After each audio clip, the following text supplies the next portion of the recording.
Okay, good morning.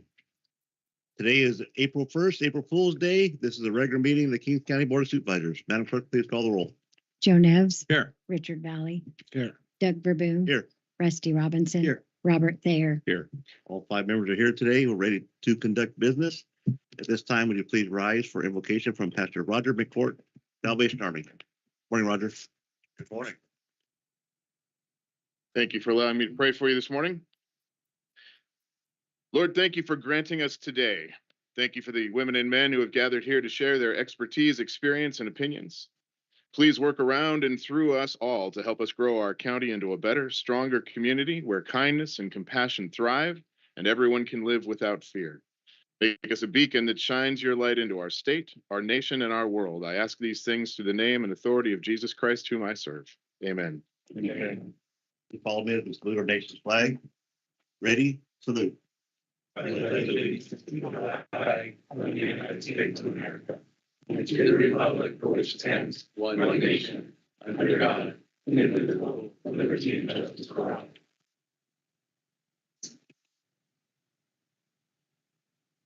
Okay,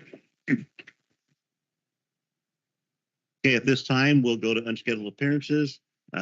This is an opportunity for members of the public to address the board on items of interest within the board jurisdiction and which are already on the agenda. The board will not answer any questions impromptu, and concerns or complaints will be referred to appropriate staff. For items which are on the agenda, members of the public will be provided an opportunity to address the board as each item is brought up for discussion. Speakers should limit their comments to not more than 2 minutes. Do we have anybody that has signed up to speak? I have no written correspondence. No one has filled out a speaker card and no one online has their hand raised. Anybody in the audience? Yes, Mr. Henderson. Morning, Chairman, members of the board. My name is Jim Henderson with Public Works. I'd like to give a brief update on the Houston Bridge, just to kind of get you guys updated on that. So Public Works is seeking federal funding through the FHWA Emergency Relief Funding administered by Caltrans. The project plan specifications and estimate package is 60% complete currently. Public Works recently filed the CEQA notice of exemption on March 25th. The current milestone is the environmental clearance. The next milestone is the right-of-way acquisition, and we're anticipating construction to start in 2026 for the estimated roughly $7 million on that. Thank you. Anybody else? Seeing none, we'll move on to item number 3, approval of the minutes. Item A is report out of closed session from the regular meeting on March 25th, 2025. There was nothing to report, Chair. Thank you very much. Next B, approval of the minutes from regular meeting, March 25th, 2025. Moved by Supervisor Robinson, second by Supervisor Thayer. Madam Clerk, please call the roll. Joe Nevs. Yes. Richard Valley. Aye. Doug Verboon. Yes. Rusty Robinson. Yes. Robert Thayer. Yes. In favor. At this time, we'll go down to the consent counter. All items on a consent counter are listed as one motion unless a board member would like to pull one separately and speak on it. What's your desire? Move as presented, Mr. Chair. Moved by Supervisor Neves, second by Supervisor Thayer. Madam Clerk, please call the roll. Just for point of clarification, do you need to open that to the audience in case they have anything to? Right. Council, you gotta keep me in line. Is there any questions from the audience today before we vote on this item on a consent calendar? Seeing none, Madam Clerk, please call the roll. Joe Nevs. Yes. Richard Valley. Aye. Doug Verboon. Yes. Rusty Robinson. Yes. Robert Thayer. Yes. I'm in favor. Thank you very much. We'll go to regular agenda items, and we have Public Health Department, and we have Rosemary. Good morning, Rosemary. Morning. How are you today? I'm good. How are you? Good. Good morning, Chairman, Supervisors. Rosemary Rand, Director of Public Health. I'm here today to present and request your board for approval of a proclamation recognizing the week of April 7th through the 13th, 2025 as National Public Health Week in Kings County.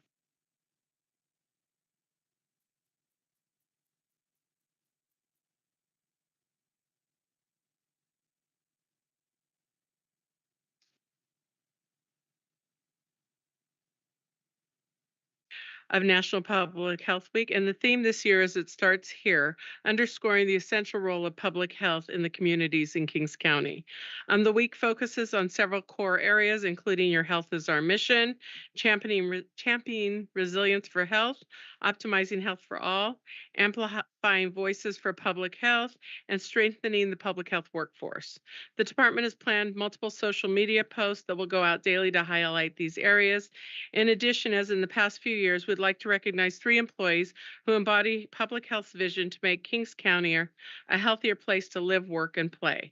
And I'd like to introduce each of them today. First is Donna Randall, and when I call their name, I'd like them to kind of come up here with me so you can see them.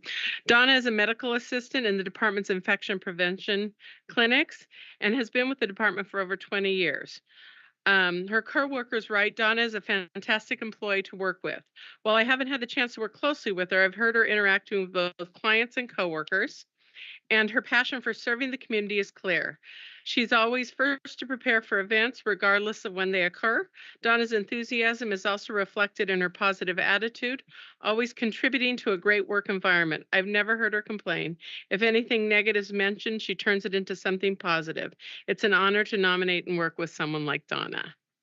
That's our first one. Next is Delfina Munoz with the Women, Infants, and Children's Program, or WIC. Delfina has been a WIC nutrition assistant in the department for over 20 years as well. Delfina has consistently surpassed her productivity goals while always going above and beyond for WIC participants. She has been with the county for more than 20 years and continues to keep her fire in helping families and serving the community. So thank you, Delfina.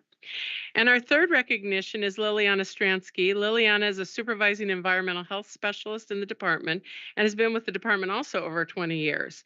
Liliana is an excellent supervisor. She is highly competent, always available to answer questions regarding environmental health. When inquiries arise, Liliana not only provides a clear and direct answer, but also seeks clarification for the team when needed. Her approachable personality allows her to connect with everyone, making her someone we can all look up to. She's hardworking, persistent, and able to build positive relationships with everyone she works. Liliana is a definite asset to the department and has been a public health champion for the whole time that this person wrote the interview. She doesn't seek recognition. She gets the job done. It's an honor to nominate someone who shows such a strong commitment to public service in the team. So I'd like to respectfully ask your board to proclaim April 7th through 13th as Public Health Week in Kings County, and would like the opportunity to take a picture with you. Very good. It's your board pleasure. Any question or comment? Moved by Supervisor Neves, second by Supervisor Thayer. Any comment? Just a real quick comment, just for you 3 ladies. Thank you for your service to our county and to our community, and appreciate all that you do. It's nice meeting you, and yeah, ready for a picture whenever you're ready. Good. And then anybody from the audience, any questions? Does everybody here have a flu shot?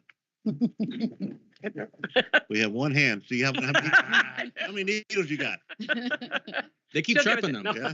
It don't matter. Just keep Yeah, coming. They just keep coming. They just Yeah. keep coming. So yeah.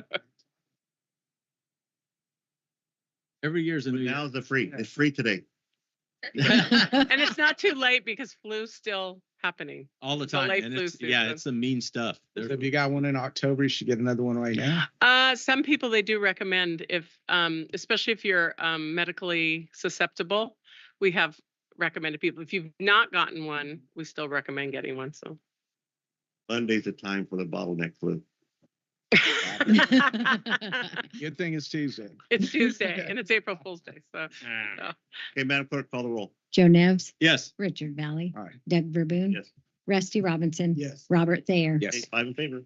And I'd like to invite the team to come up if they want to in the picture from Public Health, whoever wants to. Come up. Don't be shy. Come on. We need a picture. Oh, it's Heather. We group up. Yeah, she should be.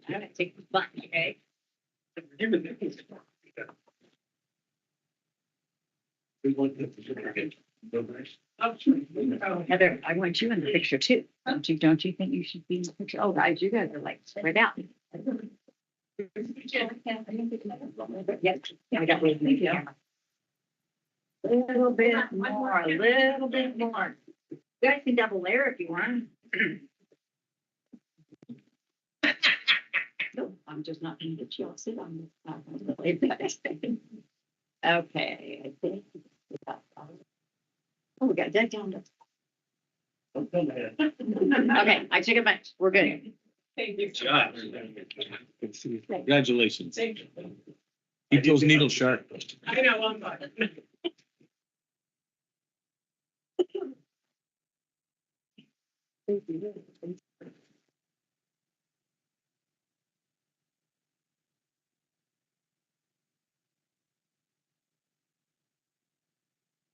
Okay, very good. We'll go to the next item now, and it's going to be administration. Matthew Boyette. Morning, Matthew. Good morning, Mr. Chairman, members of the board. Matthew Boyette, Deputy County Administrative Officer, Kings County Administration. So I'm before you this morning to consider a resolution to execute a MOU with 4 of our regional county partners for the application of 2 broadband grants. The 5 regions that I'm talking about, obviously Kings is one of them. It's also with Tulare, Fresno, Madera, and Merced.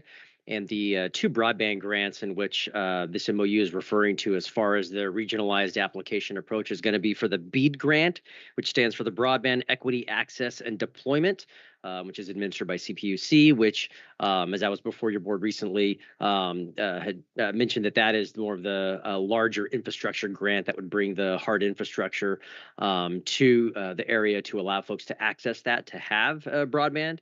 The other grant is the Digital Equity Grant, which once you actually have, the infrastructure and the access, the Digital Equity Grant would provide grant funding for the digital literacy component to allow those that maybe have, never had access to broadband before, have all of the tools and resources to fully utilize the infrastructure once it's in place.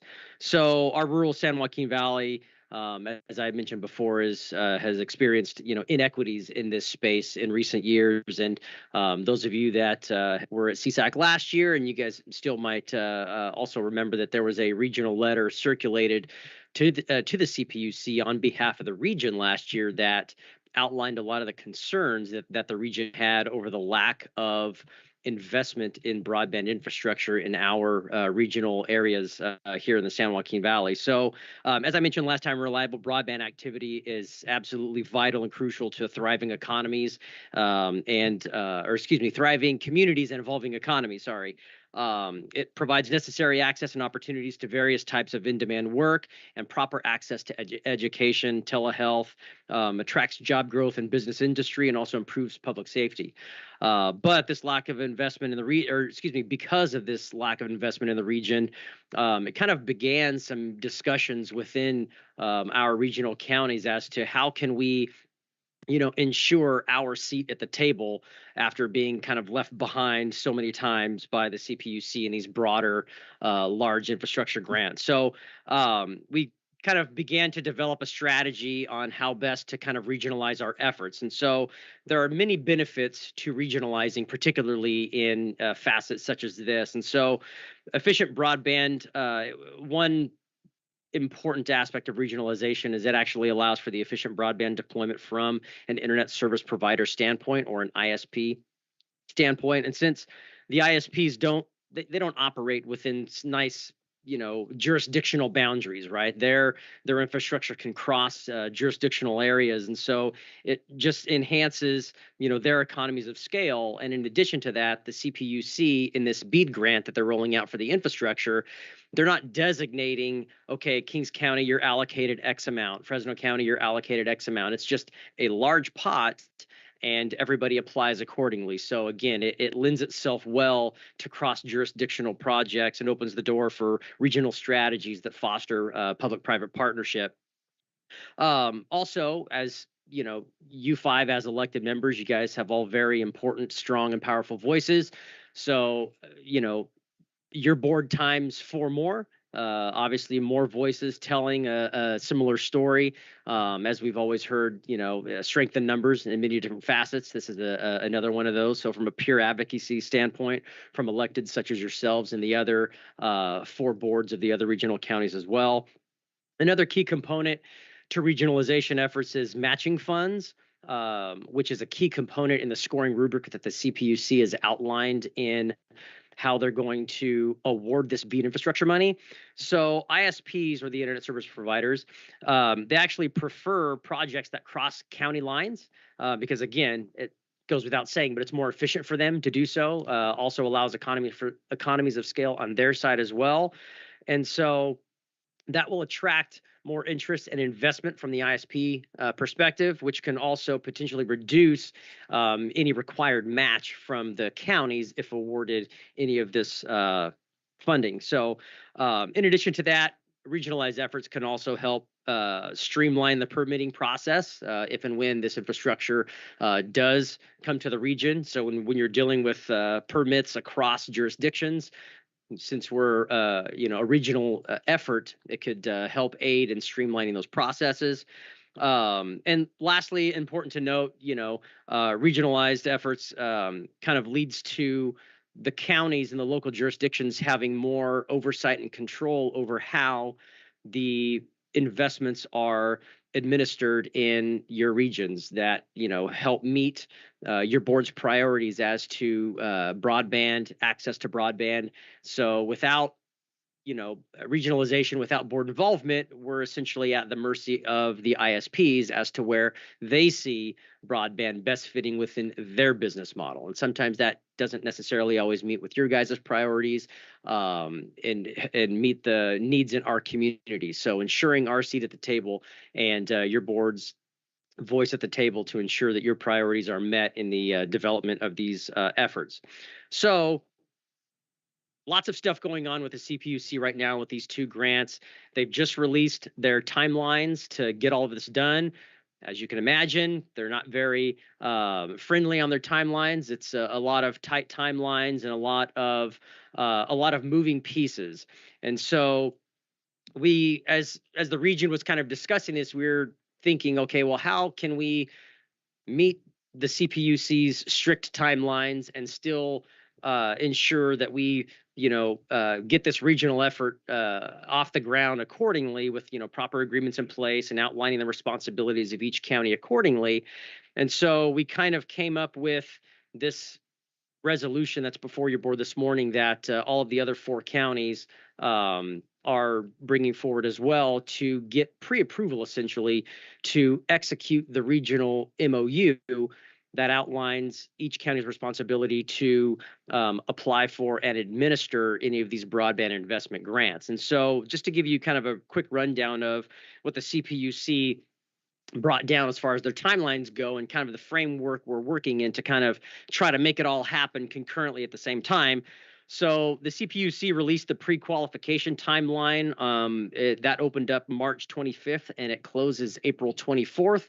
And what this pre-qualification timeline is it's all of the applicants. It's the applicants' time frame in which they essentially prove their case to the CPUC that they are a viable entity to actually receive and administer this funding. So that's already open and that closes here within, a little over 20 days. On top of that, the BEAD applications themselves open up April 2nd and close on May 2nd. So there's only a month open for that.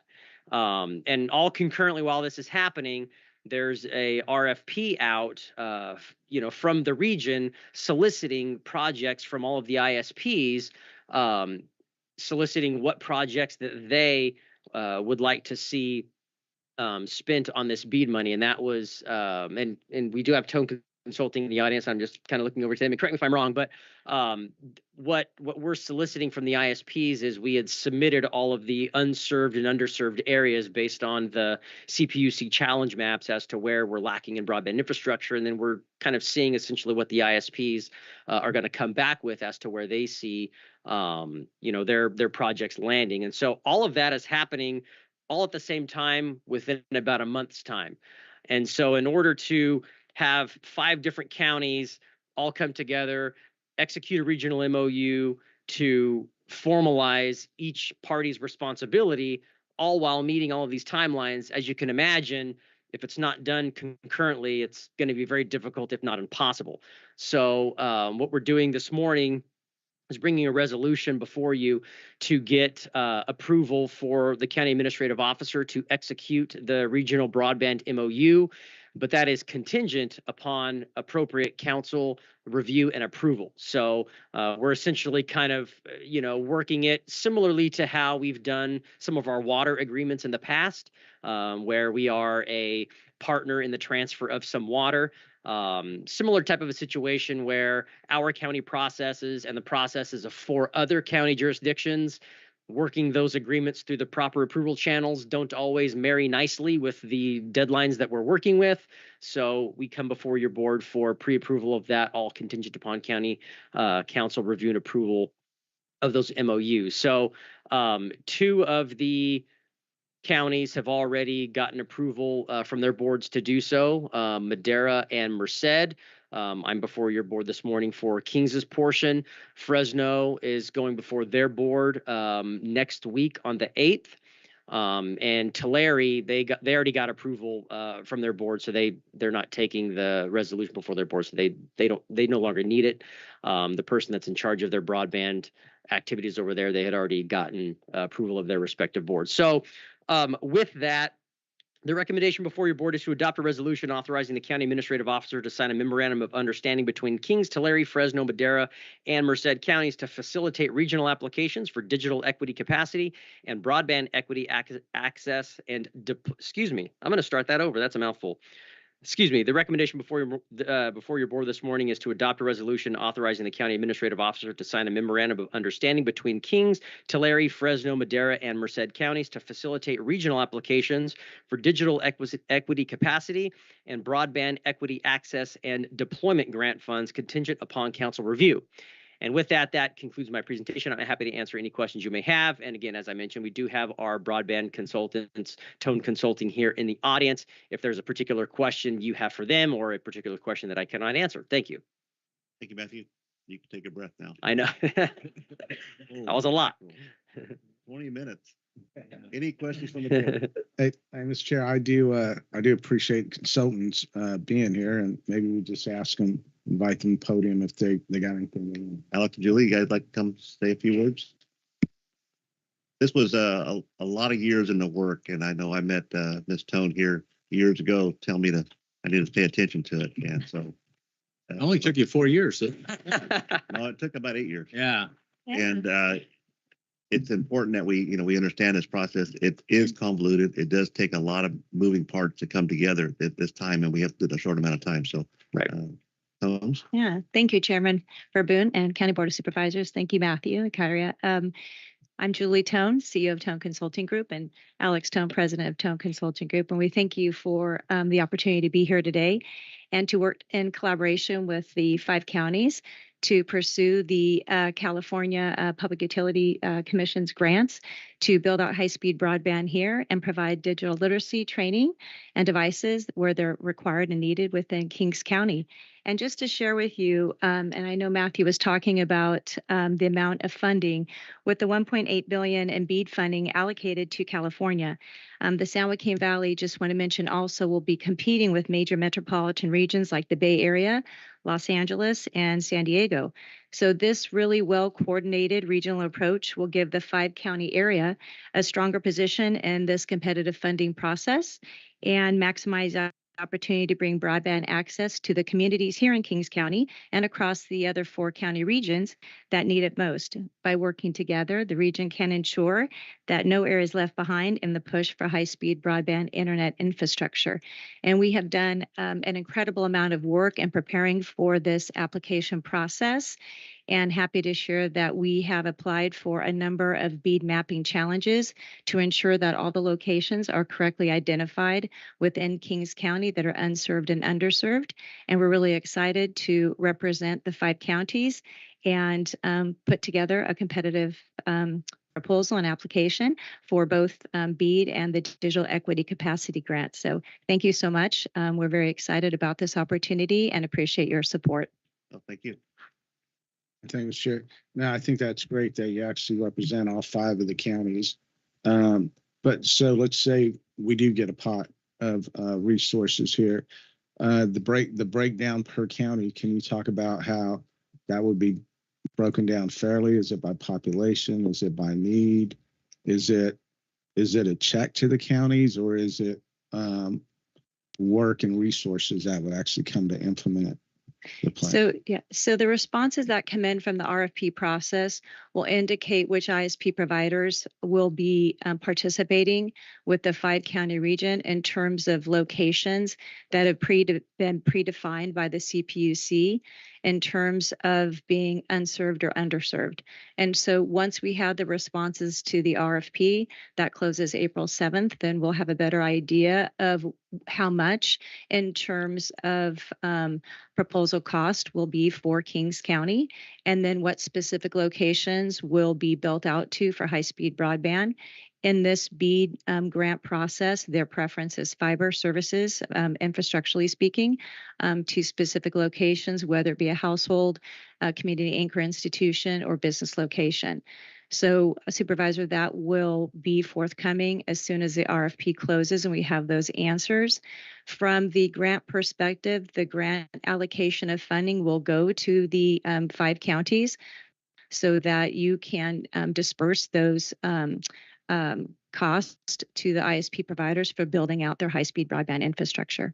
Okay, so that was kind of a lot. Thank you, though. But to break it down, did you say that the CPUC breaks down the 5 counties, or they break of what they get? Or are you saying that CPUC breaks down the whole pot of money statewide? So the 1.8 billion across California will be determined by, and I think Matthew mentioned the scoring rubric, and those applications that meet the highest priorities based on a fiber infrastructure, and then they will determine which applications will receive the funding across California. Okay, so again, and apologize here. So they do that, right? And so I met from listening to that, then the 5-county application, that total gets designated by the CPUC based on the scoring system. Yes. But my question is that one check that's going to come to the 5-county region? And if so, who makes a decision on what county, Kings County, Fresno, what kind of resources they get? And are we talking dollar amounts? Yep. Good morning, Supervisor. So I think to address the question best suited, through the RFP process, when we have the project area applications that'll be proposed by ISPs, we'll then have a total amount of broadband serviceable locations within each county. And then depending on the proposed project area cost, you'll have your cost per broadband serviceable location. And I think of the 5 counties, that's where that cost will be indicated, if that answers your question. I think so, getting there. So is it, like you said, the RFP, let's say Kings County says, hey, we need XYZ. Fresno County says we need XYZ. So you're saying once it's approved for the 5 counties, based on what we're asking for, if it gets approved, then that's what we're going to get? Yes. Okay, correct. So then that makes it fair, because I mean, too many times, obviously, we've all seen it where, like you said, Frisco, LA, they'll get the big bucks, and then San Joaquin Valley, we get scraps, and then we all fight over it between us over the scraps. So, okay, I feel better about that, and I appreciate you taking the time to answer my question. Yeah, and I just want to make a quick comment, following back to Matthew's statement earlier. The great part about the regional approach is these project areas and your total broadband serviceable locations, we're able to increase that capacity significantly by crossing county lines. So being able to share that amount with our neighbors, great. And we have an MOU to work with all the other counties. We got, I don't know how many months ago with the RAC. So we came together, had our meetings started in December to form this MOU so we can work together as a team. And so we're all speaking for each other. I think the only one ahead of us is Tulare County right now. They've already done a groundbreaking. I met with AT&T last week. They're going to start applying for permits here with the next couple of weeks here in King County to start with Kettleman. Correct. Yes. That was through, is that correct? Yes, that was through the federal funding account grant. Yes. Yeah, Mr. Chair, and the only county I see kind of missing is Kern, and Kern is kind of our south, boundary between Kings and Tulare. And that would be the only one that I would like to see maybe added to the discussion, because sometimes the services come up from the south. It would also tie in another couple of colleges, the Taft College, and then as well as Bakersfield College. That way we have Bakersfield, Fresno, Merced as a university, and then all the community colleges. And Kern County was included in the discussion for consideration of the approach. For And whatever reason. yeah, Yeah. yeah, and I think And we started supervisor would, in Kern County in their Correct. building with their supervisors. But Correct. like always, just like transit and everything else, they do their own thing. Correct. I still would like to keep that door open though, because I think there is a real vital communication digital divide on that southern end of the valley, not just Kings County, but I think it would really help Tulare and Kings if we could get that Kern Sure. connection a little stronger. and we're happy to work with the board in any capacity that we can to support that. Absolutely. Thank you. Welcome. Any other questions? So movement, Chair. Moved by Supervisor Neves, second by Supervisor Robinson. Any questions from the audience? Anybody want Matthew to repeat what he, I need a drink of water before I do that again. anybody online have questions? Good, Mary. Now you have to do your job and get it turned around real fast too, so. Okay, Madam Clerk, please call the roll. Joe Nevs, Yes. Richard Valley, Aye. Doug Verboon, Yes. Rusty Robinson, Yes. Robert Thayer. Yes. I'm in favor. Thank you very much for. Thank coming you. today. Thank you. Thank Matthew. Okay, next item. Looks like we're gonna have Carrie Martinez. Yes, thank you, Mr. Chairman. Curia Martinez. So before you is an item to appoint the Director of Public Works. The Director of Public Works is a critical position within the county. The position organizes, manages, and provides general direction and oversight for all function and activities of the Public Works Department, including administration, roads, parks, grounds, fleets, building maintenance, engineering, formulates departmental policies, goals, directives, coordinates assigned activities with other county department officials, outside agencies, and the public. This position is an at-will position. The past Director of Public Works resigned in the position on December 13th, 2024. As a result of this vacancy, the board directed the county administrative officer to open the recruitment. The recruitment was open on January 7th, 2025, and the recruitment process has been concluded.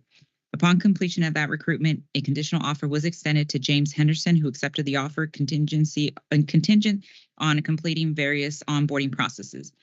Jim Henderson, specialized certifications in his field, began his career with the county as a senior building maintenance worker in public works in September of 1995. Jim left the county for a brief period and returned in April of 2008, and since then has promoted through the department, holding various positions, where he is most notable been the building maintenance superintendent for 7 years, and most recently was promoted in November of 2024 to Deputy Director of Public Works. It is recommended the board confirm the appointment of Jim Henderson to the position of Director of Public Works effective March 31st, 2025, and set the compensation as $13,084 per month. At this time, we respectfully ask your board to confirm the appointment of Jim Henderson to the position of Director of Public Works effective March 31st, 2025, and set the compensation retroactively to that date. Thank you. Thank you. Any questions from the board? So movement, Chair. Moved by Supervisor Neves, second by Supervisor Thayer. Any questions from the audience? Anybody online? Madam Clerk, please call the roll. You want to change your mind, Jim? Or are you going to wait for the vote? Haven't heard yet. Joe Nevs. Yes. Richard Valley, Aye. Doug Verboon, No. Rusty Robinson, Yes. Robert Thayer. Yes. Okay, 4 in favor, 1 against. Thank you very much. Jim, you'd like to say anything? You started yesterday, so you're good. Good morning, Chairman, Made it, members yeah. of the board. Came I'd like back second to day. thank your board for this opportunity to continue to serve the County of Kings in this new capacity. So hopefully I, fulfill your needs here. Okay, Thank you. Congratulations. Yep, Jim. better 2 minutes. That's a plus, right? Yeah, exactly. It made it for Matthew. Okay, we're good to go. Mhm. All right, next item. We got a study session and we have Carrie Martinez. Yes, thank you, Mr. Chairman. I will be presenting an item. While the presentation is loaded, I'll give you a little bit of background. So in January of 2012, the county and state entered an agreement where the court facilities in Hanford and the Moore would be transferred to the county in exchange for vacant land for the new courthouse. The county also required to construct half of the underground inmate tunnel to a new courthouse and complete the Kings County Drive to access the new facility. The state completed the construction of the new courthouse for Kings County, which opened in February 2016, when the state vacated the former courthouse building and transferred the ownership of 60,000 square feet of space to the county. These buildings, which currently consist of 3 structures, have remained largely unused, with courtroom, jury rooms, judge chambers still intact but underutilized. Unfortunately, the county did not receive any funding from the state to address this vacancy, prompting the county to take action to rejuvenate these buildings. The county plans to remodel these buildings for use by several departments, including public health. In April of 2024, the public health department located on Campus Drive was severely damaged by a fire, displacing the entire department. They have since moved to a temporary location, paying a lease, but the public health department will eventually relocate to the newly renovated facility. Additionally, over the past decade, the county has seen an increase in staffing, with positions growing at an average of 2% annually, resulting in over 1,700 positions currently allocated in the county budget. Some departments are leasing office space off-site, pay rent. It also would be more cost-effective for county to consolidate all departments on campus, eliminating long-term lease payments. County administration has worked closely with departments, and in winter of 2023, we surveyed all departments to assess space needs, requests from department heads. Based on these meetings, the county has coordinated the use of space with the goal of converting 2 of the 3 buildings for public health, reserving 1 building for the expansion of other county offices, including the possibility of relocating the Employee Health Center. In coordination with Public Works, we have led this effort, strategically planning and preparing the county for this endeavor. Staff requested a debt analysis study from our financial advisors, which has been completed and was presented to department heads in November of last year. Since then, the presentation has been updated slightly, and at this time, I would now like to introduce K&N Public Finance. And David, if you're on, can you hear me? Yes, I can, Kyria. Thank you. You ready for us to do the presentation? Yes, and Giselle, could you please share? There we go. Thank you so much. Good morning, Chairman, members of the board. My name is David Leifer with K&N Public Finance. We are the county's municipal advisor. We advise the county on all things related to sort of debt financing and public financing. And as your CAO mentioned, we were asked to prepare an analysis of bonding considerations for the courthouse project.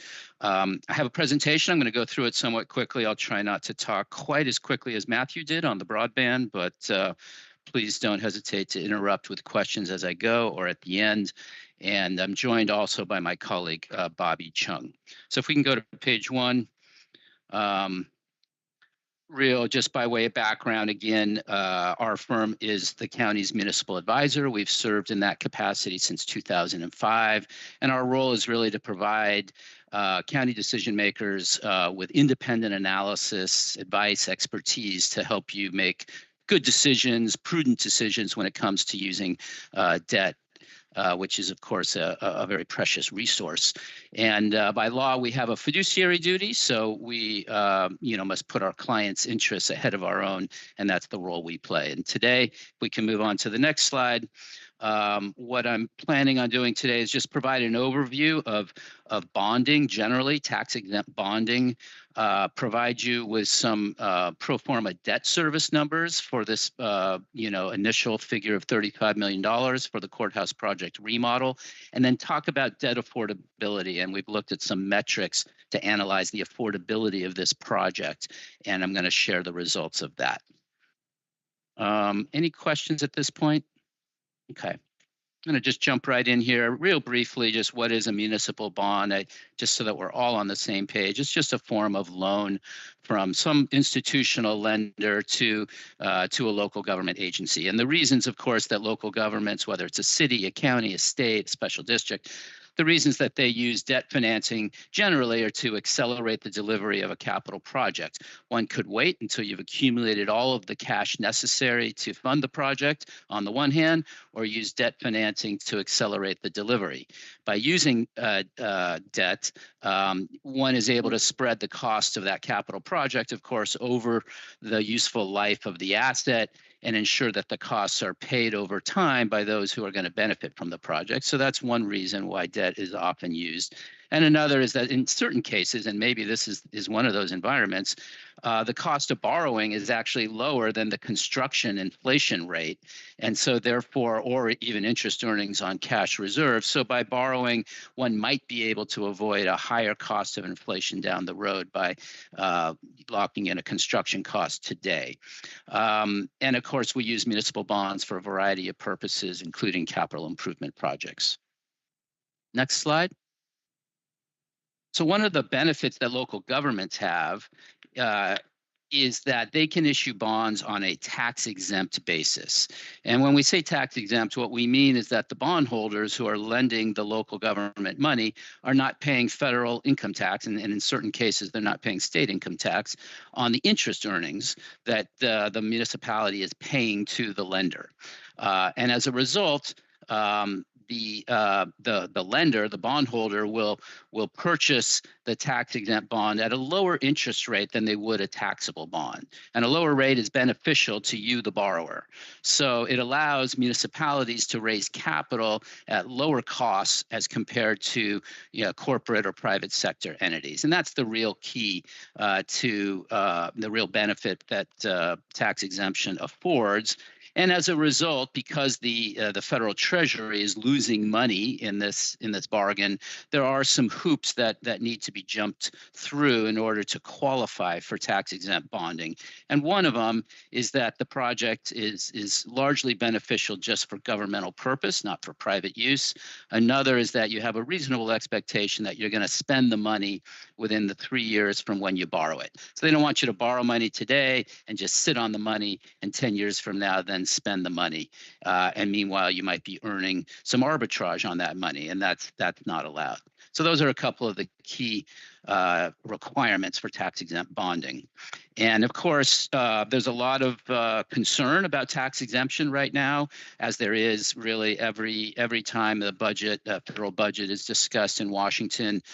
Some often propose to eliminate tax exemption. But over the years, advocates for local governments and infrastructure have prevailed and been successful in ensuring that the tax exemption continues. So this is something obviously we're going to monitor extremely closely.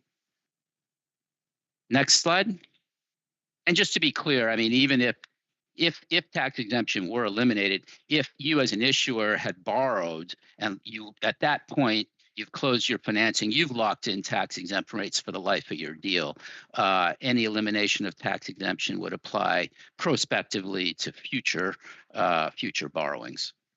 Here on page 5, just for those of you who are sort of market oriented and interested in the bond market, this is a graph of where tax exempt borrowing rates have been and over the last 25 years. And you can see that line in the middle is the long-term average, say, for the last 25 years. So we're right about where rates, the average has been for 25 years. Of course, rates dropped dramatically during the pandemic, as one could expect, and then have crept back up. And I've listed here a few of the factors that are going to impact the direction of rates, inflation being a big one. So as inflation comes under control, we could expect the Federal Reserve Board to begin to lower rates as they would if we were moving into a recessionary economy. But not a bad time to issue right now. A little unclear what the direction of rates will be going forward. A lot of volatility right now. Okay. So let's just move on briefly to the type of bond that Kings County would issue for the courthouse project. It's something that we would call a lease revenue bond. It does not require voter approval. It is a pledge or a commitment by the general fund to annually budget and appropriate the lease payments. And it is a form of lease financing. That's what allows it to proceed without voter approval. And so there's some sort of some piece of real property, either an existing asset that the county has, maybe the county administrative center, or some other real property that has not previously been pledged, or it could be the courthouse project itself that is pledged as a leased asset. And as you see below, here's a sample amortization of a bond we did for County of Merced. They did something similar, certificates of participation. It's really the same security structure. Back in 22, this was $30 million, $29 million bond.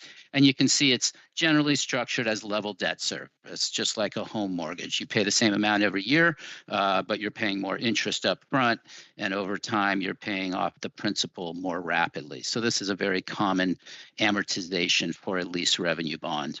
Whether the term is 20 years, 25, or 30 years, those are sort of common terms. Okay, we can move on to the next slide. So by way of background, this is what the county has, largely outstanding in the way of debt. You have the 2014 lease revenue bonds. That was a relatively small deal, and there's a relatively small amount outstanding, about 2.1 million. And then you have these two leases, which were done, we call a direct purchase. They're basically loans from a bank. There was one in 2015 and one in 2017. And you can see down below graphically, this is the annual debt service that the county pays currently every year. And the bars on the left have already, 22, 2023, 24, that's behind you. And your pension bonds, which were your largest outstanding debt, have been paid off in fiscal 23, 24. So that's behind you. So now you have the lower bars. And even those lower bars are going to drop pretty low in 2029 when two of these deals looks like they're gonna roll off. So this is where we are now, and let's go to the next slide. And here we've run a couple of different scenarios for this courthouse remodel project, and assuming preliminarily a $35 million project need. And we recognize this is all very preliminary. And obviously you would know more once design and engineering is complete and once you have construction bids in hand. But down below, the second to the last line, you have the average annual debt service. For scenario 1 is a 20-year borrowing, scenario 2, 25 years, and scenario 3, 30 years. And these are all options that one could pursue. And as you can see, the shorter the borrowing, the higher the annual debt service, just like in a home mortgage. You do a 10-year borrowing versus a 30-year, you're going to pay more every year. But the less that you're going to pay over the life of the deal. You're going to pay less interest over the life of the deal with a shorter deal. So similarly for scenario 3, you have a lower average annual debt service of about 2.5 million, but you end up paying, about $15 million more than you would in a 20-year scenario over the life. And these are the considerations you'll consider, from a budget point of view, obviously, when we get to the point of actually needing to structure the debt service for this deal. We go to the next slide, you can see graphically these three scenarios. What we've done on the left is layered on your existing debt, or not layered on, but just showing the existing outstanding debt service in the bars. And then the three lines represent the three scenarios we just looked at. And you can see the top line is the shorter maturity, the 20 years, where you pay a little bit more in annual debt service, but you pay less over the life. And the powder blue bar at the bottom is the longer scenario 3, with lower average annual debt service. And if you were to go back to page 7, you'll remember when you had the pension bonds, you had about this amount of debt service, just north of $3 million back in FY20, leading up to FY24. So this new debt is basically kind of getting you back to where you were a couple of years ago, but obviously funding this priority capital project. Okay. Next slide, and the last slide of this section is just about credit ratings. Standard & Poor's and Moody's, and there are other rating agencies, will assign a credit rating to a bond issue. Investors rely upon that to evaluate whether to lend money and at what rate. Obviously, the higher the credit rating, the more creditworthy the financing is, the lower the interest rate. Kings County has a lease revenue bond rating on debt that is already outstanding of a solid A, which is a good rating. It's sort of in the middle. The next category up would be the AA category, and then of course the very highest rating there is available is a AAA. And I'm going to talk about some of the factors that lead into these ratings in a second, but I just wanted you to see where you stand. And just by one point of reference, that a rating for this type of debt, this lease revenue bond, is generally one notch below the rating you would receive if you were to issue voter-approved general obligation bonds. So if you were to go out and get a 2/3 vote and issue bonds secured by an ad valorem property tax, right now this suggests you would get an A+ rating, and that's sort of what we call the issuer credit rating. Now, when we do this new deal, we're going to go and make a presentation, if you agree to proceed with the project, to the rating agencies, and we'll argue for an increase in this rating based on the metrics I'm going to discuss in the next section. Okay. Any questions? Okay, David, you're doing a good job. Okay, sorry, I hope I'm not talking too quickly. We're going to move on now to the sort of the meat of the thing, which is about the impact of the new debt on and the affordability of the new debt. And in order to sort of consider that, we've created, we call this debt affordability model, really just a glorified spreadsheet.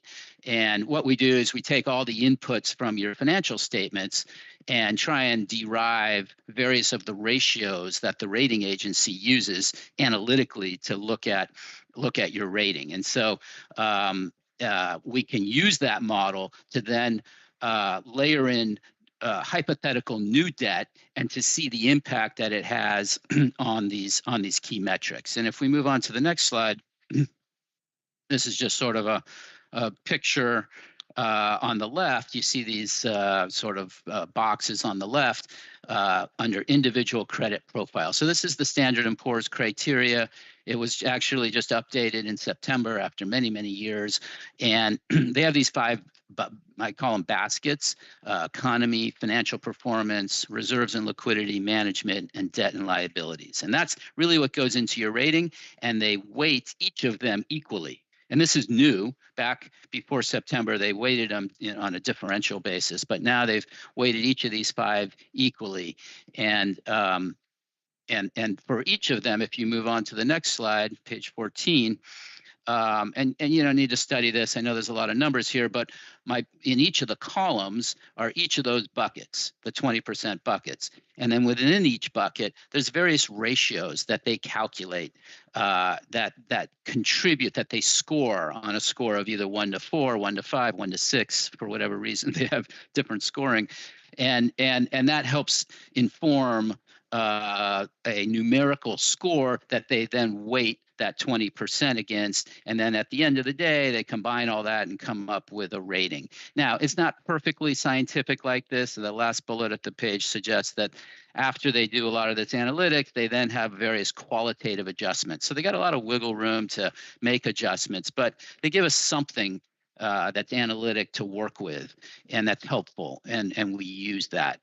So I'm going to just walk through some estimated scoring for each of these, just to give you a sense of where I think the strengths and weaknesses are in the county's sort of credit profile. So remember, the economy was this 20% bucket. They have these 2 ratios: gross county product and per capita personal income.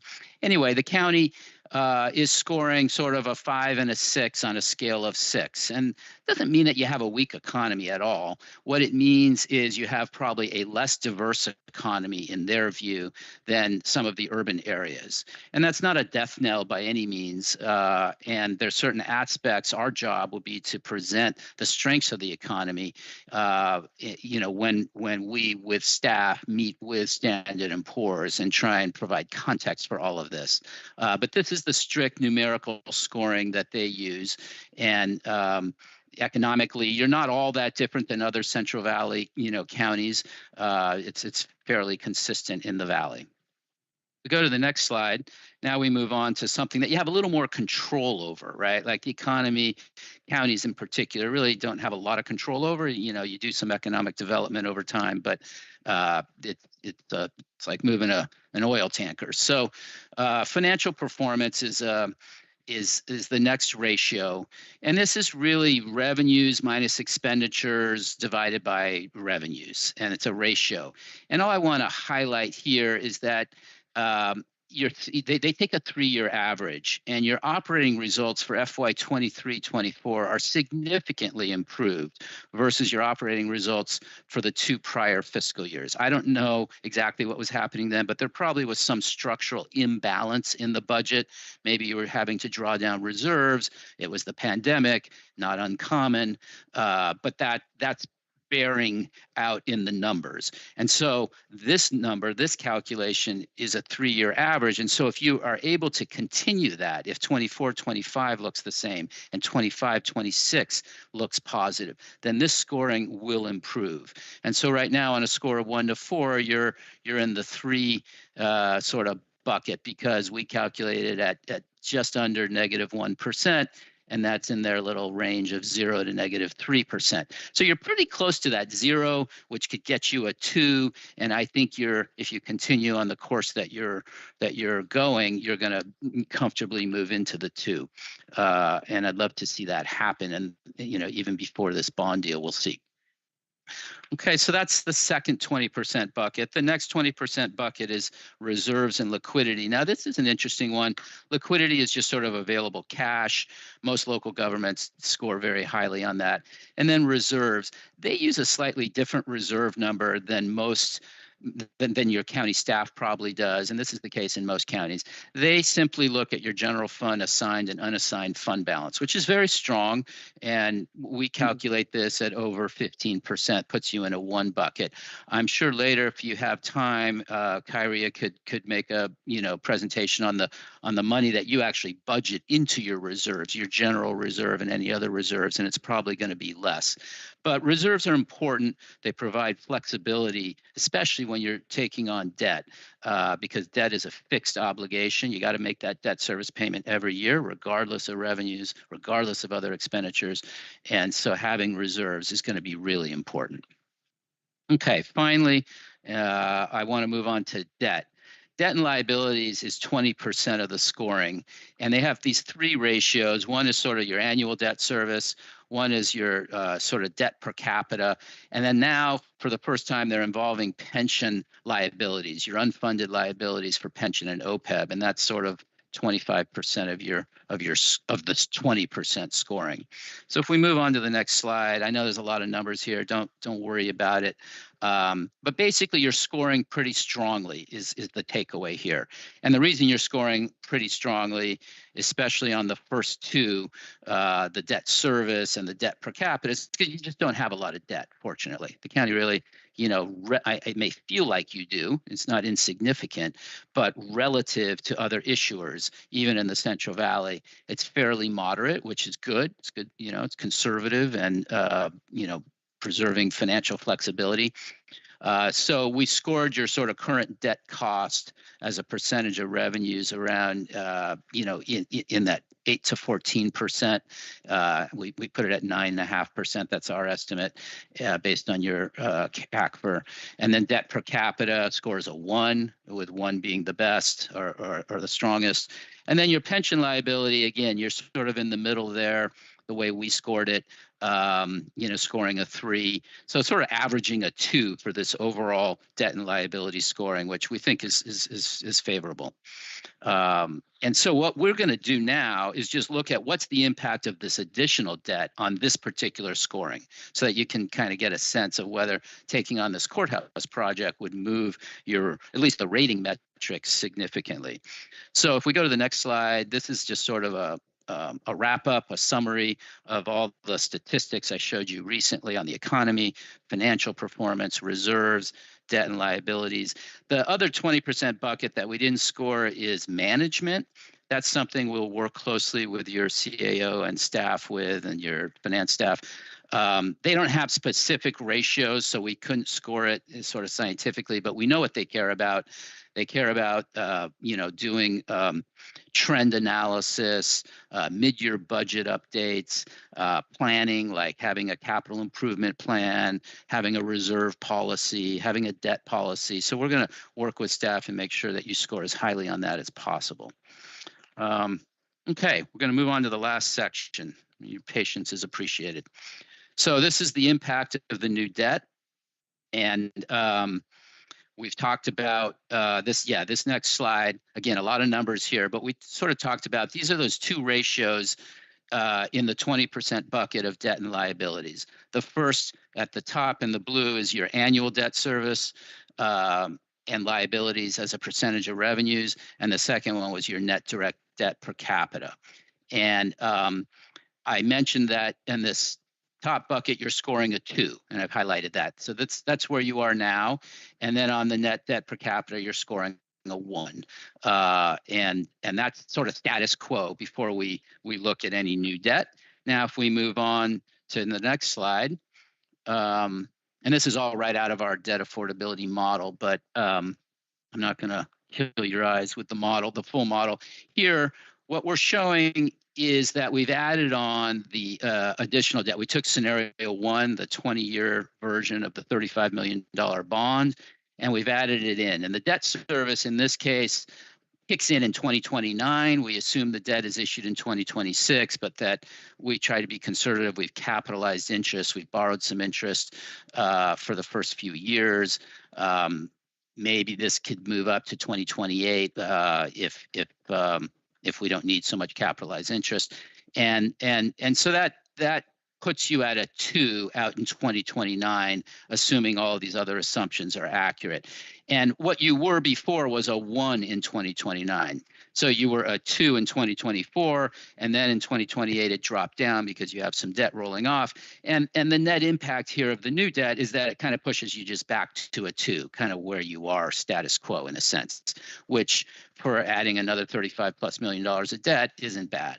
And then on the next ratio, the debt per capita, we're showing stay on that slide, just on the bottom. Thank you. Just at the bottom there, we're showing the new debt coming in 2026. That's when the par amount is issued. So this ratio gets calculated in 2026. And even then, because you have relatively low debt and because your pension bonds rolled off and all of that, your debt per capita score is still a 1 in this case. It's the annual debt service that doesn't really kick in until a couple of years later in our analysis, at least. So both of these suggest that the rating metrics aren't going to change a lot as a result of this new debt. Now, on the next slide, I'm just going to wrap up with a few conclusory comments and then see if you have any questions. Basically what we've said is you have a relatively low amount of debt since you paid off the pension bonds, which is a positive. Doesn't mean you should go out and issue lots of debt, but it's a credit positive. Now, based on all that scoring that we talked about, we're concluding here that you could sort of reasonably expect to maintain your current scoring of a 2 for that annual current cost is the actual name of that ratio, even with the new debt, and that your current scoring of a 1 for net direct debt per capita would continue even with the new debt, assuming some of these other aspects of the ratios are as we project them to be, including growth in revenues. We assume your population was flat. We assume fairly moderate growth in revenues, and we assume sort of historical growth in pension. We note, however, so we think that's good. You're going to keep your 2, you're going to keep your 1, all things being equal. That's positive. We do note that you scored a 3 on the pension liability ratio, reflecting unfunded liabilities for pension and OPEB, and that's not uncommon. Just want to be mindful of that. Obviously, future increases in those liabilities could move that scoring to a 4 or to a 5, and that could change the overall scoring of that 20% bucket. So we want to sort of keep our eye on that. The other comment I want to make is that when we're thinking about taking on additional debt, we don't just want to think about the debt ratio. I mean, yes, you have a low amount of debt, but we want to think about some of the other aspects holistically of the county's credit, just like the rating agency does. They look at your budget, they look at reserves, they look at liquidity. So if you can go on to the next slide on page 25, and this is my last slide, I just am highlighting that the county, scored a 3 in financial performance. And again, I think that was out of a scoring of 4. So that's kind of a weaker scoring. That had to do with budgetary balance, but you were trending in the right direction. And that 3-year average should improve if you continue to have a budget that's in structural balance. So I think that's really important to continue the dramatic improvement that you already showed in 23, 24. You also score strongly in reserves. But I believe that the actual reserves that the county budgets, it's a sort of a different definition than what the rating agency uses. And I would just continue to impress upon you the importance of reserves from a rating and sort of financial flexibility, particularly when you're taking on new debt. My final comment is finally that decisions about taking on new debt, of course, shouldn't just be made in the context of rating agency metrics. I mean, the rating agency always, and the market is always going to lend you more money than you probably prudently should borrow. So we want to be careful. We want to, rating agency metrics are not telling you what to do. They're not prescriptive, but you want to be thoughtful, of course, about the budgetary trade-offs. And you want to make sure that any new debt you take on is sort of affordable from a budgetary perspective, and think about whatever trade-offs need to be made in the budget to, ensure that you will continue to be able to make your debt payments responsibly. And that's the end of my presentation. I've got some slides in the appendix if we need it, but available to answer any questions. Thank you, David. I appreciate that. Do we have any questions? Of course. Or Kira, you want to add any more to it? Yeah, that's just I wanted to give you a quick, just wanted to update the board on where we are actually at the project. So June of last year, Public Works actually advertised a project for bid for architectural design. And in February, your board actually approved Darden Architects and they awarded approximately $3 million contract for architectural design. So those funds have been allocated through the budget process over the years. So we have money to actually pay for the design. So this would be a construction cost. I do have Rosemary Brown, who is one of the users of the building, who would like to say a few words about the project. But we are meeting bi-weekly with the architect design right now. We anticipate that this would, if we were to issue debt, it would be early of next year. And Rosemary, I'll hand it off to you. Thank you. Morning, Rosemary Rand, Department of Public Health.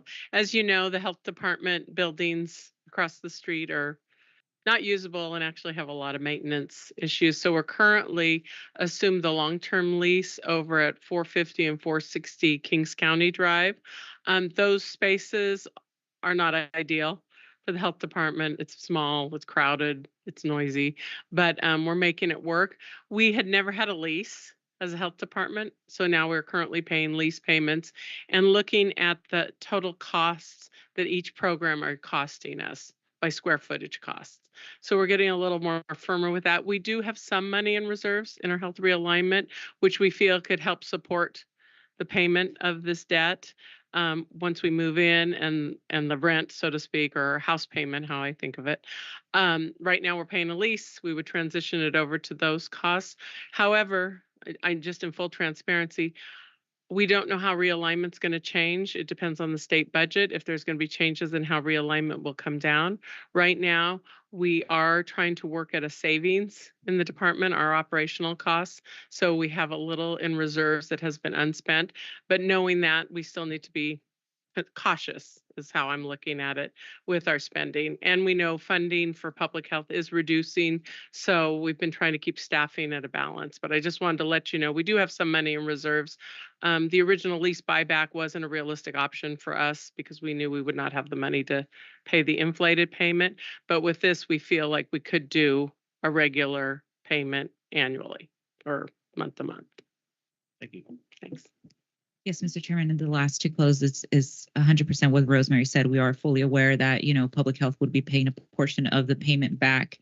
Eventually, it would become a general fund impact. And so we are planning strategically to absorb these costs in the future years.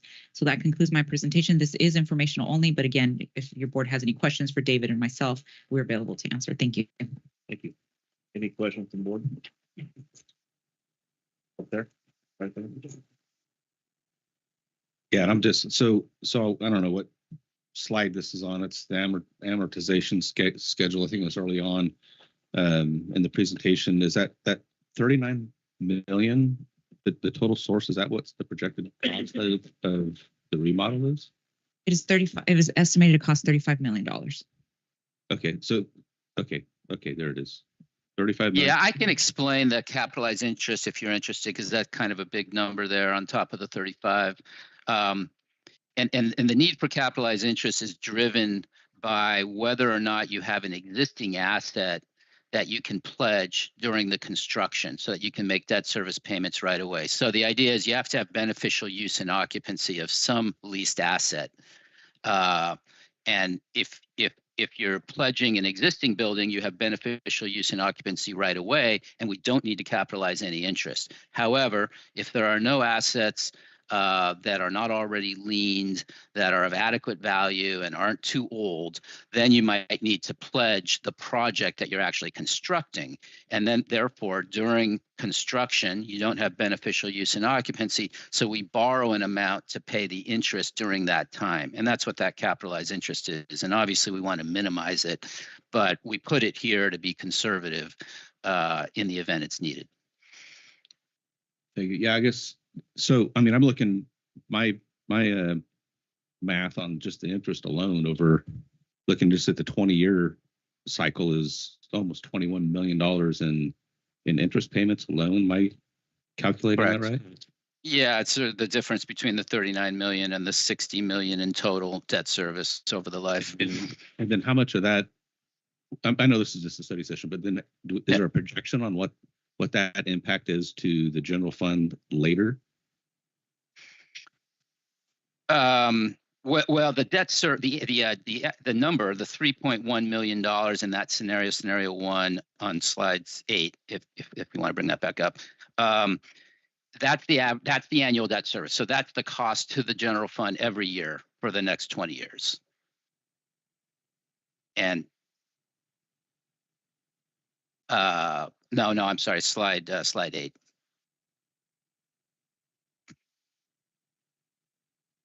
Yeah, there we go. Oh. And obviously these are preliminary numbers. You know, the market will be what it is at the time of issuance, maybe less, maybe more. Yeah, so in that scenario 1, supervisor, average annual debt service is $3.15 million. And that's a fixed cost every year, just like in a home mortgage, basically. Does that answer your question, or did I miss? No, that answered my question. Okay. And Supervisor, Yep. we would recommend to do approximately a 30-year, just because of the size of amount of debt it being issued. And so we did do the analysis that initially, like I said, public health would be able to absorb most of the costs, but there would be an impact to general fund. Yeah, I mean, I look at just the interest only over if you go 30 years, just the interest alone is 35. Is the cost of the project $35 million in interest just for that? And I just asked this. I know the sheriff when we did our headquarters building, they marched the halls of Sacramento, and that thing was placed into the state budget, and a check was written. And just wondering if we've explored that, if we've pushed this with our state lobbyists to begin walking in those halls to fund this project. Not that I'm not against the project. Just are you cheating and reading my notes? Because that's my first question. Oh. No, it seems like we've been down this, and just from my seat, I'm looking at the health profile of our employees, in 5 years, and we say, oh, I don't have any money for raises. Well, yeah, we're spending $3 million a year with debt service, paying down something that we haven't tried another option to fund this thing with. We could attempt a one-time state budget earmark, but as you know, those are very highly competitive and they're hard to get. We are seeking a current $10 million earmark for the OES building currently right now. And again, you know, we can hope that we can get an earmark, but the possibility realistically, the last one received was the Kettleman Bridge, which was in 2018.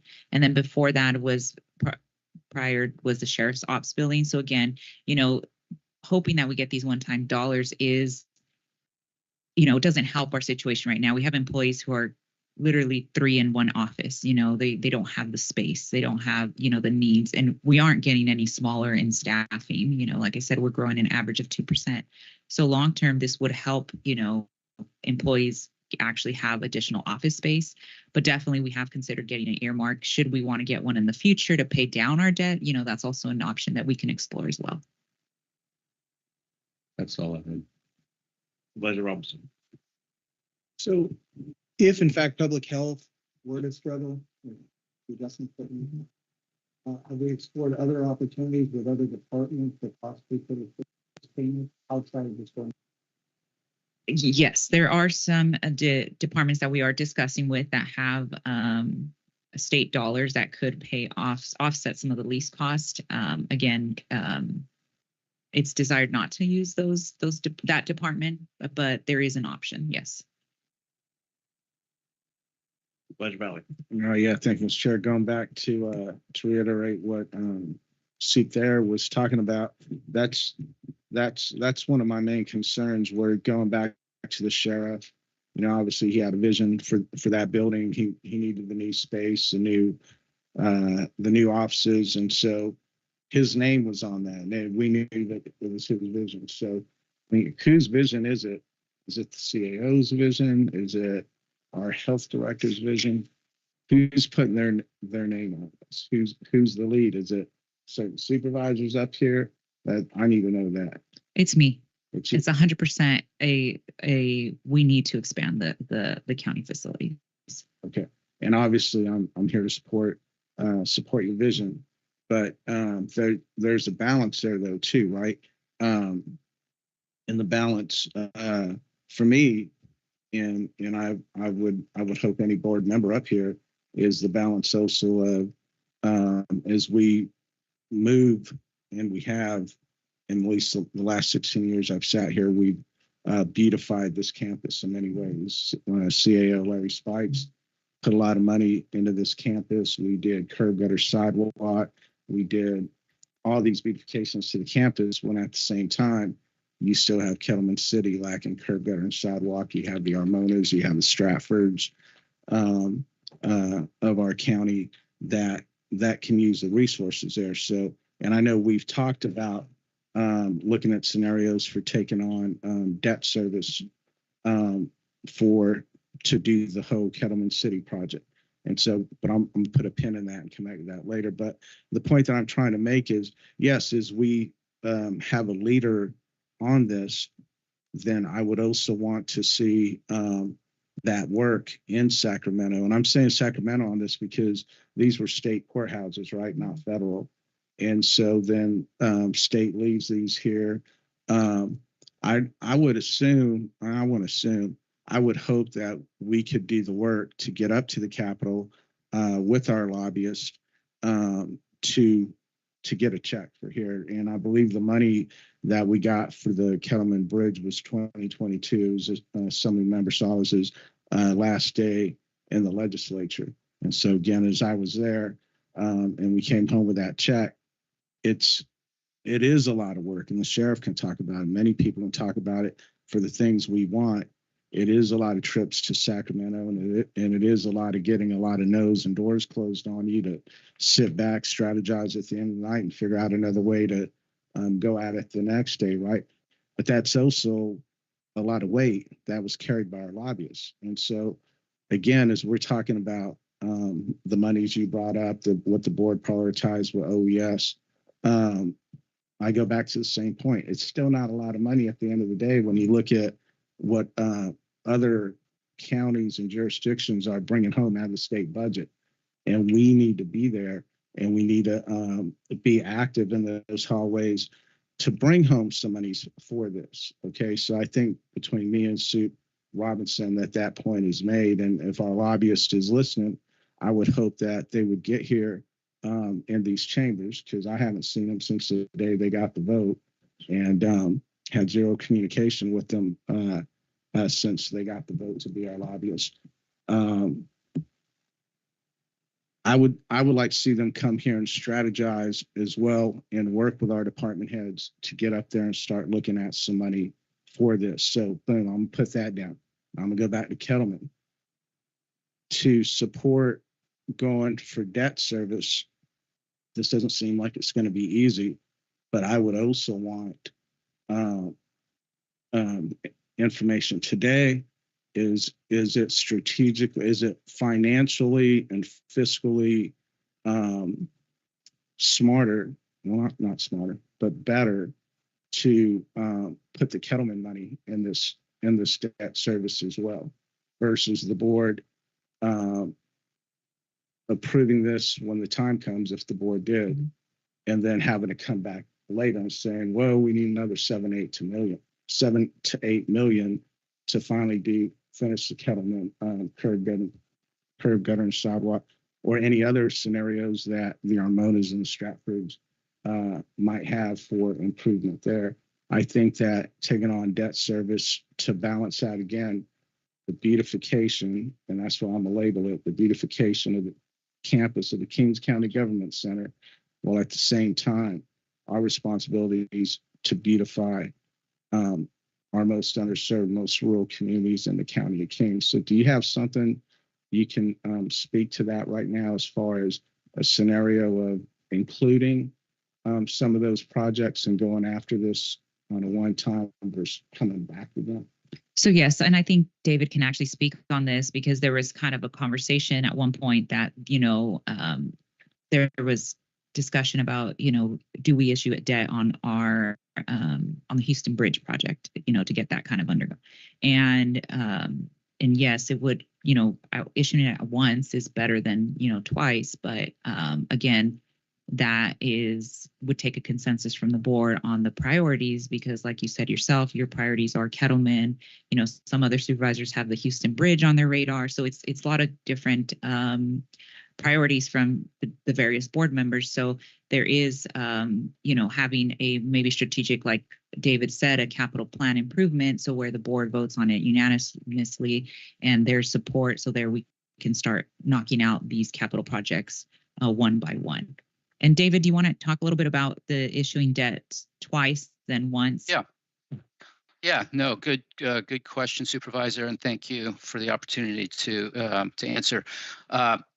I think that your CEO is correct. Obviously, it's more efficient to issue, on fewer occasions than more occasions, so long as we can meet those tax requirements, right? So we're still stuck with that. So when we issue the debt, we still have to have a realistic expectation that the money is going to be expended roughly within 3 years. So it's not uncommon, as your CEO just suggested, to take a look holistically at a group of projects, get prioritization from the board and staff, and then look at which ones have funding, maybe partial funding, what the estimated costs are, what the estimated construction dates are. And then we can create sort of a capital cash flow model and say, okay, these are the high priority projects. We could maybe take on these 2 or 3 in the first bond issue because they meet the tax requirements and they'll be ready for design and engineering and construction, and then maybe look at a second issue, 3 to 5 years down the road, and then come up with some pro forma debt numbers for those and see. We've done this in many cases because, look, you're not alone. Most counties are facing enormous deferred maintenance costs right now. Buildings are in dire need of either being built or remodeled. This is not a unique discussion. And so the problem is needs are outstripping the ability to, have resources, right, to address all the needs. So I think, but the idea of looking at it holistically is a good one. What are the capital priorities? This project, some other projects. Let us run some debt service numbers on those, see if they can be bundled appropriately, and then bring them back through your CAO, and see, sort of budgetarily what appetite there is. That would make sense. I appreciate that. And, but I do want to be clear for the record, the conversation of taking on debt service, the Kettleman City curb, gutter, and sidewalk, which I believe already had approval from the board years ago. And we had a press conference out there and made a commitment to the community that we were going to curb, gutter, and sidewalk the whole community. But the conversation of including the Kettleman project with debt service started long before this courthouse issue. And that's a fact. That's a public commitments up here on the dais, speaking up here. So with that, again, to support a whole package moving forward, that would be my comments. We've went and got probably more money from Sacramento brought back home from state budgets in 16 years I've sat here than we've invested from the county into the community. We did do the $3 million for the water treatment plant, but that's $3 million over 20 years, so $150,000 a year. We do $100,000 right from hazardous waste tax revenue to stock the top every year. But still, that as far as dollar for dollar, I don't think that I'm asking for too much when I know I'm doing the work to go up there and bring monies back to offset anything I've ever asked for the county on behalf of Kettleman City on that. But that's priority for me. Thank you. Any other questions from the board? By Robinson. So if these bonds were to be issued and at different points we had various pockets of money, are we able to prepay that to lessen the interest, or that's not acceptable in this bond? Is that I can address that, Supervisor. Good question. The answer is yes. You can prepay the debt. Generally, it has a 10-year call protection. So starting at year 10, you could pay off the remaining, whatever, 10 or 20 years at no premium, no penalty, at any time starting 10 years. Maybe we could structure that so it's 9 years or 8 years, but that's generally the rule with tax-exempt municipal bonds. If you knew that you were going to have a pot of money sooner, we could structure in an earlier, we call it a call option, but there's usually a cost to that. So if you don't know that you're going to have the money, we typically wouldn't incur the cost. But the 10-year no cost call is standard. And during that call period, it's not variable. They don't adjust the rate on us, right? It's fixed. That's correct. That's correct. We're locked. This is all fixed rate debt. It's a little unusual to recommend variable rate debt just because of the risk associated with it. I mean, it's an option, but we don't tend to use it very often. Thank you. Well, this is just a presentation from the board from the A&M. So, Mr. Bed Valley, got the question. Yes, sorry, Senator. Madam CEO, do we know if any other counties that are in our situation where the state pulled out and left these state courthouses, if they were able to get any assistance from the state? Because, I mean, what was our option, right? Would just leave them there and let them crumble? But it's almost like we inherit the responsibility, and I commend you for saying, hey, I'm going to take the lead, and this is a vision, because one, something has to be done with it, and two, to offset, any of my comments on the balance between the district and what we need to do the county. I would offer to take the lead up here too, and go to Sacramento with you and go start working with our lobbyists, get up to Sacramento and offsetting this, at least every other year, and bringing back a few $1 million to pay down on this. So I make that commitment to you publicly on that. But do you have the answer to that question? I don't, but it's something we'll definitely look into. I do know other counties do issue debt to remodel their own buildings, or they end up outright purchasing property to and remodel it that way. I also know that, other counties have issued debt just to finish some construction projects like your SB 1022, your jail, or your SB 81. And that's why, Kings County is in a great position where we didn't have to issue any debt to complete those projects. We just kind of planned out and, they took a little bit longer than what we anticipated, but we never had to issue debt for them. And so, that's kind of, we've really positioned ourselves to be in a position where we don't have essentially any debt. And we paid off those pension obligation bonds and started in 2004. And so that was more of, we're in a better spot than most other jurisdictions with facilities and the fact that we don't have this debt. But yes, we'll definitely come back and that'll be a point to address and how other counties are addressing courthouse facilities. Okay. President, do you have anything you want to add to it? No? So I'm gonna back up Supervisor Val a little bit. I think this is great to do this, to go to Sacramento and in DC and look for funding, but we haven't had anything to present yet, and it's not on a lead platform. So now we have a number. As once we have a plan from architect, we'll have that to present. So we can come back to the board and give direction on our platform at that time to see what we can do. So there was nothing to ask for. I mean, this building's been empty for 10 years now, 11 years. Yeah, and our population here at the county has grown by excess of, in my 15 years, of over 450 people. So you imagine in 15 more years when we get the debt paid off or close to it, we'll have probably same growth rate, 500, 500 more people working here at the county. So we got to be prepared, look ahead in the future. And, this is the first presentation of the money and what it's going to cost us to do it ourselves. And once we have a picture and a place that we can take to us and share in DC and Sacramento, we'll all do our part to get that done. Thank you. Thank you, David, for your presentation. Appreciate it. Of course. Thank you all. On the presentation? Did anybody in the audience have a comment on the presentation? Anybody online? Okay, we'll move on to the next item, and it's going to be a public hearing with Community Development Agency.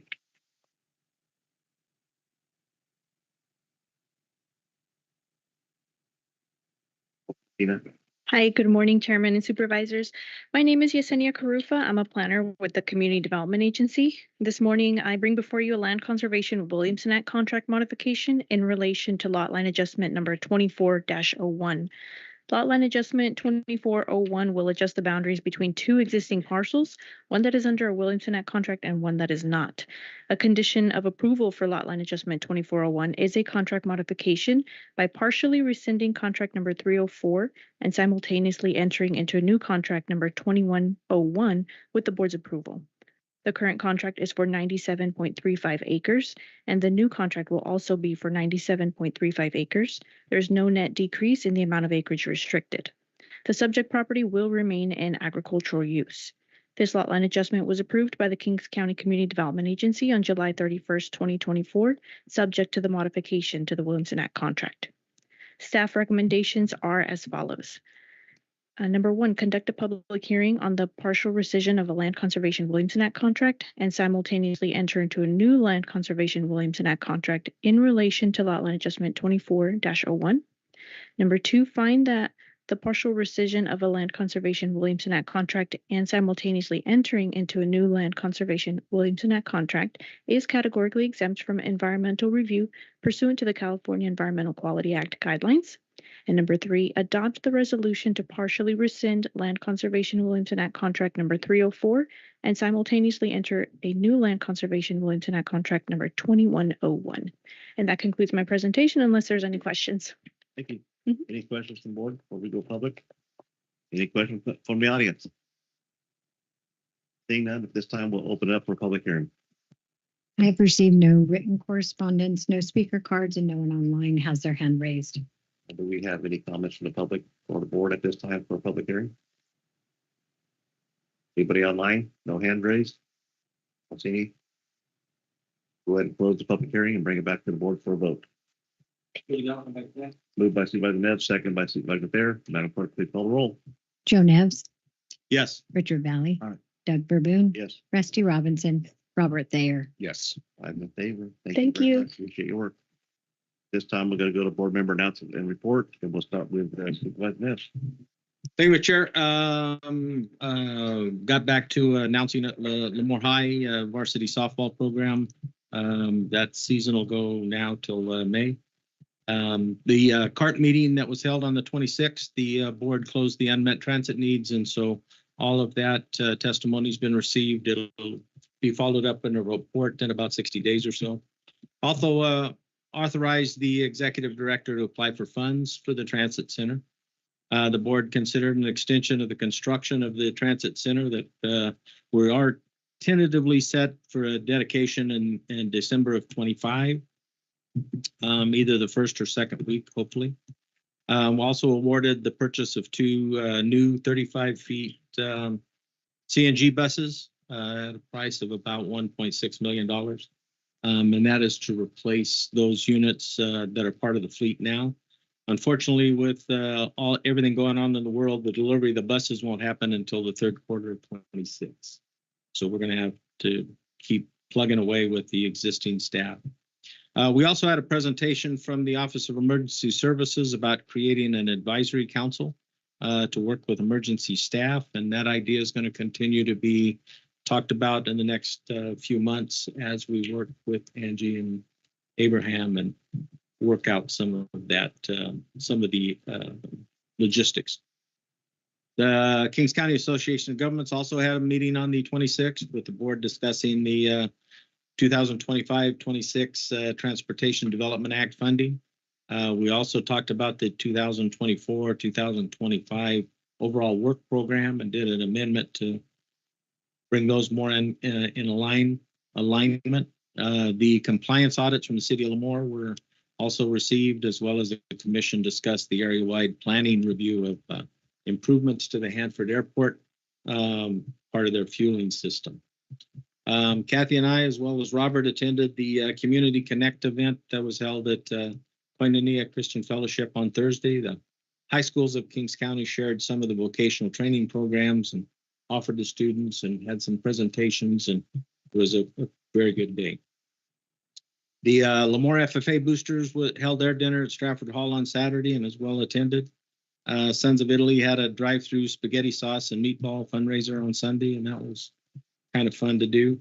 And then the Palace Community Breakfast was held yesterday on Monday the 31st with the Valley Center for the Blind as the charity of the month, and spun the wheel and got 10 grand. So they ended up pretty well. So with that, thank you very much. Thank you, Supervisor. Supervisor there. Yeah, Mr. Chair, and I'll be brief. Wednesday, I attended our local employee committee for the celebration for our employees coming up in May.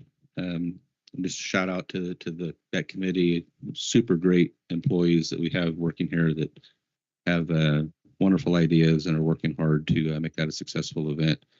Wednesday, I duplicate what Supervisor Nev stated. I filled in as the alternate on KCAB and CAPTA. Am I saying that right? And I tried to nominate you, Mr. Chair, as the chair, but apparently you were already the vice chair, so that didn't go over so well. But anyway, so That's the abandoned. We have a good chair. yeah, Oh, no, that was the abandoned vehicle. Yeah, you're on the abandoned vehicle. yeah, I can do that. That's like Yeah. 30 seconds. Exactly. 4 times a year. I also attended the Community Connect at Koinonia, and just end with just a huge congratulations to both Kings River Hardwick School and Martin Luther King Schools for being recognized as 2025 California Distinguished Schools. And if you ever look into that, it's really a testament of each of their administrations, their principals, their superintendents, their teachers, their classified staff, for their overall innovation and talent, success, and support in their students. So to see a couple of our local schools on that list is pretty cool. And one of them, Kings River, is up in my district, and just super proud of those folks. And with that, that's all I have, Mr. Chair. Thank you. Valley. Mr. Chair, just last week, apologize for missing the meeting. You were here? I was not. Can't you tell the county came to a grinding halt? You didn't feel that? No, I'm playing. There was an extra parking stall. I think I did find out. The I got a last minute the night before or the afternoon before. I got a last minute appointment open up for an MRI I was waiting to get. So it was either take it that Tuesday morning or the end of April, and that kind of stuff you want to mess with. So apologize I missed it, but you guys were having more fun than me at that time. So good to go. Thank you. Supervisor Robinson. Thank you, Mr. Chair. Let's see. On Tuesday, I met with Jim Henderson from Public Works on a number of issues. Also met with a county employee regarding his concerns. Wednesday, attended Amber's going away party. I believe she's leaving to go to administration. So good luck to you, Amber. Ag Department. Ag Department. Yes. Pardon. Also met with Mitchell Cabrera, Raphael, and Glenn Estes to help coordinate drainage repair and crosswalk lights for the elementary school in Armona. Thanks to them for their efforts. Thursday, phone meeting with Councilwoman Reagan on a number of city county issues, including water and homelessness. And Sunday, spent a good portion of the day knocking on residents' doors, find out what their concerns were. Number one concern, homelessness. Thank you, Mr. Chair. Thank you. Thank you, Supervisor Thayer, for filling in for me last Wednesday. I appreciate that. I was in Sacramento at RCRC, had a meeting with Wade Crowfoot from the Natural Resources Department, talking about the water issues with Sigma and the fact that the State Water Resources Control Board is not talking to us. So he's giving me a couple ideas what we could do to get their attention, but we'll see what we can do. Again, we'll move on now to board correspondence. Yes, thank you, Mr. Chairman. So the board received various reports from the Department of Finance for the month of February, the investment pool portfolio management summary, the treasury report of cash investments, and the monthly fund balance. The board also received from the fire department, Office of Emergency Services, the Kings County Operational Area Report dated March 28th. For upcoming events, Kings County Behavioral Health will host its mental health family member support group tonight, April 1st. From 5:30 to 7:30 here on campus. Kings County Behavioral Health will host its Survivors of Suicide support group tomorrow, Wednesday 2nd, from 5:30 to 7:30. Again, here on campus. The following agenda items are for April 8th. Administration has 5 items: a Kim Waste quarterly update, appointments to a few commissions, the Kings County Water Commission, Kings County Homeless Collaborative, Assembly Bill 470 opposition letter, and appointment to the Kings County Library Advisory Board. Behavioral Health has 2 items: amendment to the KCAO access agreement and approval for temporary office closure for staff event. The DA has 1 item proclaiming April 6th through the 12th as Kings County Crimes Victims' Right Weeks. HSA has an item on amendment to an MOU with Public Health for some home visiting services. And Library has 3 items: National Library Week, Library Policy Update, and Staff Development Day. Probation has an item on agreement between JTO and probation for some services for the secured track youth. And Public Works has 2 items: the Kings County Avenel Courthouse building remodel project and Kings County Fire Department Station 5 remodel project. That concludes my report. Thank you. Thank you. I do have a question. It says here we have a meeting on April 8th, 15th, 22nd, and 29th. We discussed possibly taking off the week of Easter off because we had a short agenda. That is correct, Mr. Chairman. There currently is 3 items, and we have discussed with the departments, and they are able to move them to the 22nd. We actually would need to bring back an agenda next week to formalize the cancellation of that meeting. So is it the board's wish to take the week of the 15th off, Easter? Would that be okay? I don't have an opinion. Yeah. Okay. So you'll bring back something on consent? Okay. Wait. I just don't want to get into muddy waters there. Because we know there that some labor negotiations, right, in closed sessions are looking for another holiday in at the end of March. So I don't know, maybe we bring that to vote next week, like CAA. Yeah, that would be best. And then the public has an opportunity to comment as well. Yeah, I'd be no board direction. If there's nothing to talk about on the agenda, most of them showing up, we're making staff show up. Mr. Chair, could I just note, I don't want the meeting to end without saying this, but when we for the CAO, when we talked about the going back to the remodeling, when I asked who was the lead on this and whose vision is this, and you stepped up and said 100% it's my vision. I want department heads to note that's leadership, and that's what we need, and that's what's expected. Put your name on it, and let's roll up our sleeves and let's get to work and let's go after it. So thank you, CEO Martin. Very good. Okay, we'll move on now to closed session as outlined by council. Thank you. So closed session item is deciding to initiate litigation, one case pursuant to Government Code Section 54956.9 D4. And I'll turn it back over to the chair for any public comment. Okay, any public comments? Anybody online, any hands raised? Seeing none, we'll go ahead and for adjournment, and we'll be back here next Tuesday, the April 8th at 9 a.m. Thank you very much.